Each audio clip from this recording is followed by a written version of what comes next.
जिन्हें फर्जी काम दिखाकर निकाल लिए पैसे। जी हां, सरकारी पैसों का इसी तरह दुरुपयोग होने का मामला सामने आ रहा है। ऐसे ही कुछ अन्य कार्य भी हैं जिनका पेपरों में तो दिखाया गया है, लेकिन मौके पर कोई काम नहीं हुआ।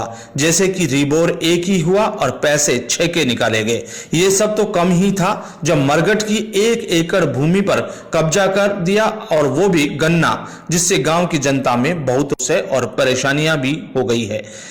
प्रभाकर दीक्षित की लखीमपुर से रिपोर्ट।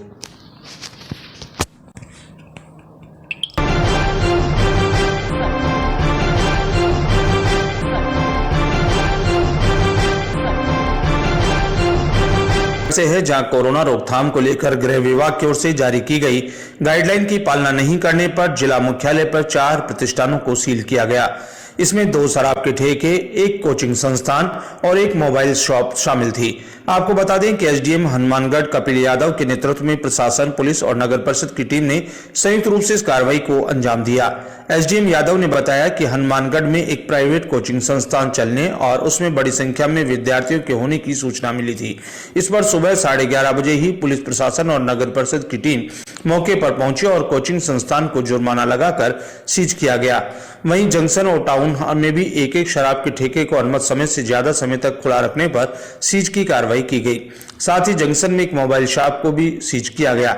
एसडीएम यादव ने बताया कि इसके अलावा एक बैंक में भी कोरोना गाइडलाइन की पालना नहीं होने पर लोगों के मास्क नहीं लगाने पर चालान काटे गए। कुल 17 चालान काटे गए। एसडीएम कपिल यादव ने बताया कि लगातार लोगों से कोरोना गाइडलाइन की पालना करने और अति आवश्यक होने पर ही घर से बाहर निकलने को लेकर समझाइश की जा रही है। यादव ने कहा कि कोरोना की दूसरी लहर बहुत खतरनाक है, लिहाजा लोग अनावश्यक रूप से बाहर ना निकले। अगर जरूरी हो तो मास्क लगाकर निकलें। लोग इस बीमारी को हल्के में ना लें। सरकार ने जो गाइडलाइन जारी की है उसकी अक्षरशः पालना करें। और चाची तो वो बाथरूम में उनको प्राइवेट वार्ड में शिफ्ट करा, ना ही हमें ये बताया कि कैसे एडमिट कर रहे हैं, कौन से सेक्टर में कर रहे हैं, ना ही प्राइवेट में ना ही किसी में। अपने आप ही इन्होंने एडमिट कर लिया। उसके बाद चाची 2-3 बार गिर भी चुकी बाथरूम में, बट कोई उठाने वाले नहीं था, किसी ने उठाया ही इन्होंने। और पता ही नहीं क्या कर रहे हैं, ना ही कुछ बता रहे हैं। कभी कहीं शिफ्ट कर देते हैं, कभी आईसीयू में शिफ्ट कर देते हैं, बिना बताए कर रहे हैं, जो भी कर रहे हैं। 3 दिन से कोई नहीं आया, ना उनको पानी दिया गया है, ना और जो मेडिसिन होती है वो ये दे जाता है, उनका बच्चा आके देके जाता है तो ही उनको मेडिसिन मिल रही है, वरना वो भी नहीं मिल रही। कोई एक बंदा भी नहीं होता देखने के लिए कि क्या चल रहा है। और चाचा को कल इन्होंने ज़बरदस्ती लिखवा के भेज दिया था कि जो भी कुछ होता है घर ले जाते हो, तो हमारी रिस्पॉन्सिबिलिटी नहीं है, बट ऐसा कुछ था नहीं, तो चाचा को घर शिफ्ट कर दिया था। और हम सुबह ही लेके आ गए थे इनको, बट 2 घंटे से भैया चिल्लाता रहा। हॉस्पिटल में एक बंदा भी नहीं था जो उनको ऑक्सीजन दे दे या कुछ दे दे। और फिर उन्होंने बोला कि यहाँ पे वेंटिलेटर नहीं है, और उसके बाद डैड यहीं हो गए थे वो, बट उनको वहाँ पे। सर, आज एशियन हॉस्पिटल में L2 में दो जो एक बेटा और बेटी वहाँ पर एक शव का इंतजार कर रहे थे, उनको शव नहीं दिया जा रहा था। 1,35,000 रुपए की मांग की जा रही थी। कोविड के पेशेंट में सर पैसे की क्या बात आ रही है सामने? नहीं, इस तरीके का हमारे उसमें संज्ञान में मामला आया।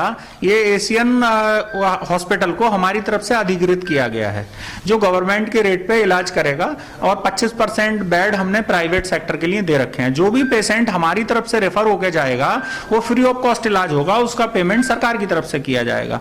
लेकिन जानकारी होने में पता चला कि ये प्राइवेट तौर पर ये मरीज भर्ती हुए थे और सिर्फ मात्र 9,000 रुपए इनकी तरफ से जमा हुए थे। जैसे ही मामला संज्ञान में आया उसके बाद इन्हें बॉडी हैंडओवर करा के सब कुछ क्लियर करवा दिया गया। ऐसा कोई अब इशू बचा नहीं है।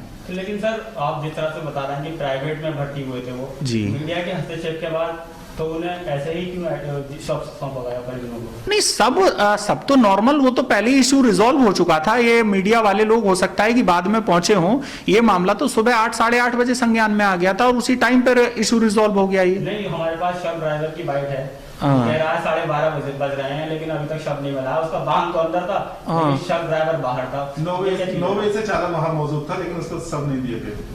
तो ये हमारे संज्ञान में नहीं है। इस चीज को दिखवा लेते हैं कि क्या मामला था। लेकिन सर ये तो देखा जा रहा है कि आपदा को अवसर में बदलना है। नहीं, ये किसी को मौका नहीं दिया जाएगा। कल के पेपरों में विज्ञापन निकलवाया जाएगा कि भाई किस रेट पे कौन अस्पताल इलाज करेगा, जिससे कि कोई अगर इस तरीके की वो हो तो संबंधित जो नोडल हैं हमारे, जैसे एशियन के नोडल अफजर कमाल साहब हैं, उन्हें तुरंत सूचना करें, या हमारा नंबर भी उसमें डिस्प्ले होगा कि अगर कोई इस तरीके की दिक्कत या कोई इस तरीके का मामला अगर आए तो तुरंत हमारे संज्ञान में लाया जाए और तुरंत उस चीज का सॉल्यूशन निकाला जाएगा। एक चीज और सर, आप सर्विलांस अधिकारी भी हैं जी।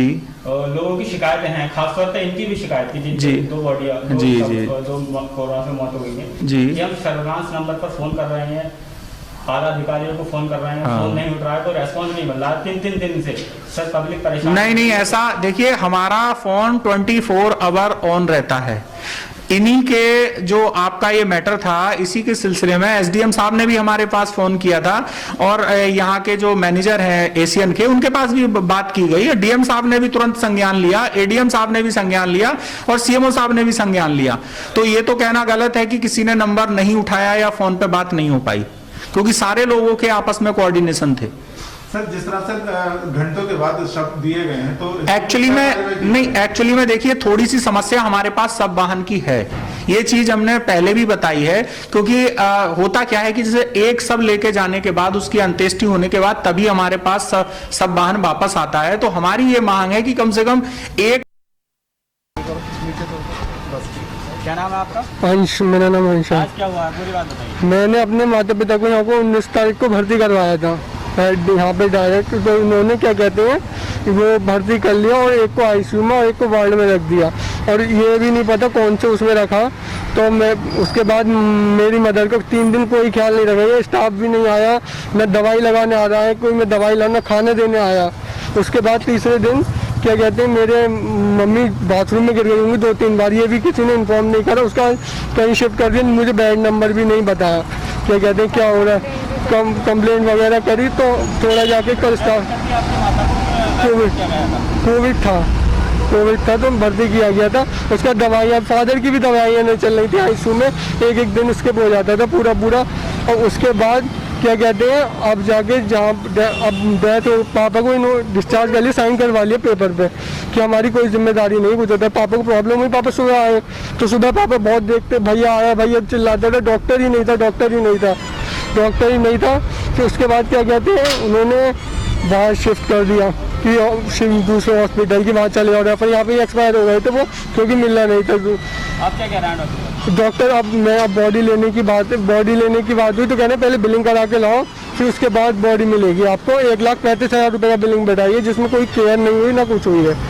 अच्छा, पहले ये कह रहे हैं कि पहले दे दीजिएगा, बाद हाँ, बॉडी नहीं दी। नहीं शिकायत की अधिकारी वगैरह से तो ऑफिस में करी थी कल, हेल्पलाइन पे सीएमओ और वो सीएमओ ऑफिस में भी करी थी कल, कई जगह फोन करते तो जाके थोड़ा हुआ भी नहीं, बिल्कुल कुछ नहीं हुआ, कल भी कुछ नहीं हुआ और आज भी यही हुआ। मैं कह रहा था वो इनकी सिचुएशन क्रिटिकल है, तो कह रहे हम क्या करें, क्रिटिकल है सिचुएशन। तो बॉडी नहीं दी, तो आज सुबह खत्म हुआ, अभी तो बॉडी नहीं दे रहा। पहले कह रहे हैं बिलिंग करो फिर बॉडी मिलेगी। अब आगे क्या करेंगे आप लोग, आपसे बॉडी नहीं मिल पा रही? हम चाहते हैं कि हमें बॉडी मिल जाए, अपनी बात उसकी नहीं है, लेकिन बॉडी हम चाहते हैं, लेकिन इतना पैसा हम कहाँ से आएंगे? अब तो मेरे माँ बाप भी नहीं रहे, दोनों गुजर गए। तो कोविड-19 को लेकर ही दोनों के एक्सपायर हुए? हाँ, दोनों कोविड-19 को लेकर एक्सपायर हुए हैं और बहुत गंदगी भी थी। अभी 2-3 दिन बहुत गंदगी।